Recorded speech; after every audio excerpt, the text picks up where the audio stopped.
In November 1970, a man and his daughters, hiking in Norway's Isdal Valley, known as Death Valley, stumbled upon a woman's burned body. Her hands were clenched, her face unrecognizable, and her belongings, bottles, boots, jewelry, had every label removed. Police found a fur hat with petrol traces beneath her, but no petrol container. The autopsy revealed she was alive when set on fire, and had ingested a massive dose of sleeping pills. Was it suicide or murder? The police quickly ruled it a suicide, but the details didn't fit. How could someone so drugged walk to such a remote spot, arrange her things, and erase her identity?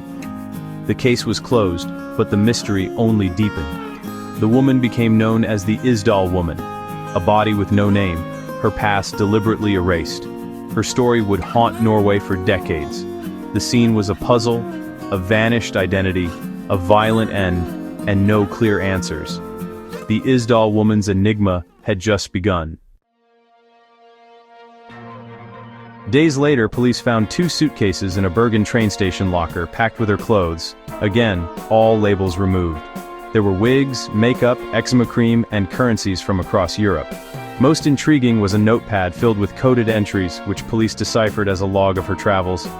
She'd stayed in hotels across Europe, always under different names, at least 8 aliases, all fake. She spoke fluent German and French, claimed to be Belgian, but every detail was a lie.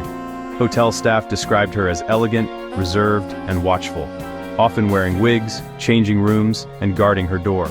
She told people she was an antiques dealer or saleswoman, but her behavior was secretive and odd. The Isdal Woman was a ghost, leaving only false names and unanswered questions. No one could say who she really was, or what she was running from. Her trail was cold, but the mystery was only growing. With no real identity, theories about the Isdal Woman exploded.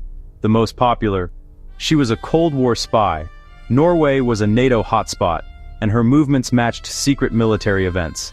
She used multiple aliases, coded notes, and traveled with precision. Classic spycraft. Some believed she was a criminal courier, smuggling goods or money across borders. Others thought she was a victim, fleeing danger or abuse, her paranoia a sign of desperation. Was she a KGB agent, a Mossad operative, or just a terrified woman? Each theory fit some facts, but none explained everything. The truth remained elusive, lost in a web of secrets. The Isdal Woman's real story was still locked away. Decades later, forensic science offered new clues.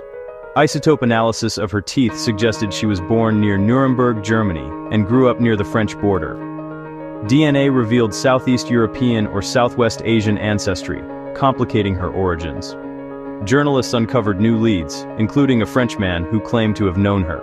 A secretive, multilingual woman he suspected was a spy. Despite these breakthroughs, her identity remained a blank slate. The Isdal Woman became a symbol of Cold War paranoia and the ultimate unsolved mystery. She was a real-life ghost, her life erased with chilling precision. More than 50 years later, we know fragments of her story, but not her name. The central question endures: who was the Isdal Woman? Her secret, for now, remains buried in Death Valley.